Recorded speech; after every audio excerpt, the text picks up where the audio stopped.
മലയാള ക്രൈസ്തവ ഭക്തിഗാന രംഗത്ത് 5 പതിറ്റാണ്ടുകാലം സമാനതകളില്ലാത്ത സംഭാവനകൾ നൽകിയ പ്രശസ്ത ഗാനരചയിതാവും ധ്യാനഗുരുവും സാഹിത്യകാരനും പ്രമുഖ മാധ്യമ പ്രവർത്തകനുമായ ഫാദർ മൈക്കിൾ പനച്ചിക്കൽ വി.സി. സ്വർഗസമ്മാനത്തിനായി യാത്രയായി. 77 വയസ്സായിരുന്നു. അർബുദ രോഗബാധയെ തുടർന്ന് ചികിത്സയിലായിരുന്ന അദ്ദേഹം അടിച്ചിറ പ്രീസ്റ്റ് ഹോമിൽ വെച്ചാണ് നിത്യസമ്മാനത്തിനായി യാത്രയായത്. വിൻസെൻഷൻ സഭയുടെ സെന്റ് ജോസഫ് പ്രൊവിൻസ് അംഗമായ അദ്ദേഹത്തിന്റെ സംസ്കാര ശുശ്രൂഷകൾ ജൂൺ 18 വ്യാഴാഴ്ച ഉച്ചകഴിഞ്ഞ് 2-ന് വിശുദ്ധ കുർബാനയോടെ അടിച്ചിറ പരിത്രാണ ധ്യാന കേന്ദ്രത്തിൽ ആരംഭിക്കും. 1948 സെപ്റ്റംബർ 6-ന് ദേവസ്യ ഏലി ദമ്പതികളുടെ മകനായി ജനിച്ച മൈക്കിൾ അച്ഛൻ വിശുദ്ധ അൽഫോൻസാമയുടെ ജീവിതത്തിൽ നിന്ന് പ്രചോദനം ഉൾക്കൊണ്ടാണ് ദൈവവിളി സ്വീകരിച്ചത്. 1974 ഡിസംബർ 19-ന് അഭിമന്യ സെബാസ്റ്റ്യൻ മങ്കുഴിക്കരി പിതാവിൽ നിന്ന് പൗരോഹിത്യം സ്വീകരിച്ചു. 1990-ൽ അദ്ദേഹം ആരംഭിച്ച ലോഗോസ് ധ്യാനം ലക്ഷക്കണക്കിന് ആളുകളെ ആത്മീയ സ്വാതന്ത്ര്യത്തിലേക്ക് നയിച്ചു. 1995-2000 കാലഘട്ടത്തിൽ ഇന്ത്യയിലും വിദേശത്തുമായി ഏറ്റവും കൂടുതൽ വൈദിക സന്യാസിനി ധ്യാനങ്ങൾ നയിച്ചവരിൽ ഒരാളായിരുന്നു അദ്ദേഹം. വിൻസെൻഷൻ സഭയിൽ നിന്ന് വചനപ്രഘോഷണത്തിനായി ആദ്യമായി വിദേശത്തേക്ക് യാത്ര ചെയ്ത വൈദികനും അദ്ദേഹമാണ്. മലയാള ക്രൈസ്തവ ഭക്തിഗാന ചരിത്രം ഫാദർ മൈക്കിൾ പനച്ചിക്കലിനെ മാറ്റി നിർത്തി വായിക്കാനാവില്ല. 1976-ൽ ഡോക്ടർ KJ യേശുദാസ് ആലപിച്ച നിത്യത തീർക്കുന്ന നിമിഷങ്ങളിൽ എന്ന ഗാനത്തോടെ ആരംഭിച്ച യാത്ര 50 വർഷം പൂർത്തിയാക്കുന്ന വേളയിലാണ് അച്ഛൻ്റെ വിയോഗം. ഏകദേശം 700ഓളം ഗാനങ്ങൾ അച്ഛൻ രചിച്ചിട്ടുണ്ട്.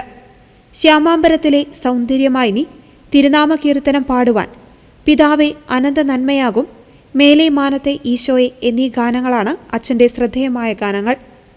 KJ Yesudas, P. Jayachandran, S. Janaki, KS ചിത്ര, KG മാർക്കോസ്, കെസ്റ്റർ തുടങ്ങിയ പ്രതിഭകൾ അദ്ദേഹത്തിൻ്റെ വരികൾക്ക് ശബ്ദം നൽകിയിട്ടുണ്ട്. ലോകമെമ്പാടുമുള്ള കത്തോലിക്കർക്ക് പരിചിതമായ വചനോത്സവം മാസികയുടെ ഫൗണ്ടർ എഡിറ്ററാണ് അദ്ദേഹം.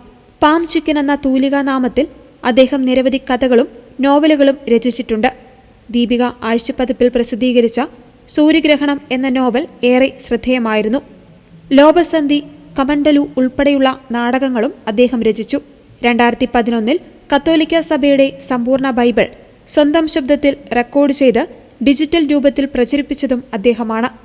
ആത്മാവിൽ ദരിദ്രർ ഭാഗ്യവാന്മാർ, സത്യം നിങ്ങളെ സ്വതന്ത്രരാക്കും, ക്രിസ്തു പരമാർത്ഥം, ദ ട്രൂത്ത് ബിയോണ്ട് അറ്റോണമെന്റ് തുടങ്ങി ഇംഗ്ലീഷിലും മലയാളത്തിലുമായി നിരവധി ഗ്രന്ഥങ്ങൾ അദ്ദേഹം രചിച്ചിട്ടുണ്ട്. താമരശ്ശേരി രൂപതയുടെ കാറ്റക്കിസം ടെക്സ്റ്റായ സത്യങ്ങളും വസ്തുതകളും അച്ഛൻ്റെ സംഭാവനയാണ്. കന്മഴ പെയ്യും മുൻപേ എന്ന സിനിമയുടെ തിരക്കഥയും നിർമ്മാണവും നിർവഹിച്ച അദ്ദേഹം ജീവന്റെ അവകാശി, ബോയ്സ് തുടങ്ങിയ ടെലിഫിലിമുകളും സംവിധാനം ചെയ്തിട്ടുണ്ട്. സിറോ മലബാർ സഭയുടെ വിശുദ്ധ കുർബാന ടെക്സ്റ്റ് തയ്യാറാക്കിയ കമ്മിറ്റിയിൽ അംഗമായിരുന്ന അദ്ദേഹം കുർബാന ഗീതങ്ങളുടെ രചനയിലും പങ്കാളിയായി. Popular mission director, Adichira Parithrana Kendram, Kattappana Kripalaya retreat centre എന്നിവിടങ്ങളിൽ ഡയറക്ടറായും അസിസ്റ്റന്റ് പ്രൊവിൻഷ്യൽ സുപ്പീരിയറായും സേവനമനുഷ്ഠിച്ചിട്ടുണ്ട്. കോതമംഗലം, കലൂർ, വട്ടപ്പാറ ആശ്രമങ്ങളിൽ സുപ്പീരിയറായിരുന്നു. പാലാ മൈനർ സെമിനാരിയിലും ആലുവ വിദ്യാഭവനിലും സ്പിരിച്വൽ ഫാദറായും അദ്ദേഹം പ്രവർത്തിച്ചിട്ടുണ്ട്. ഗുഡ്നസ് മീഡിയ അവാർഡ്, വിൻസെൻഷൻ ജനറലിറ്റിന്റെ ലൂമിനസ് അവാർഡ്, KCBC അവാർഡുകൾ എന്നീ അംഗീകാരങ്ങളും പുരസ്കാരങ്ങളും അച്ഛന് ലഭിച്ചിട്ടുണ്ട്.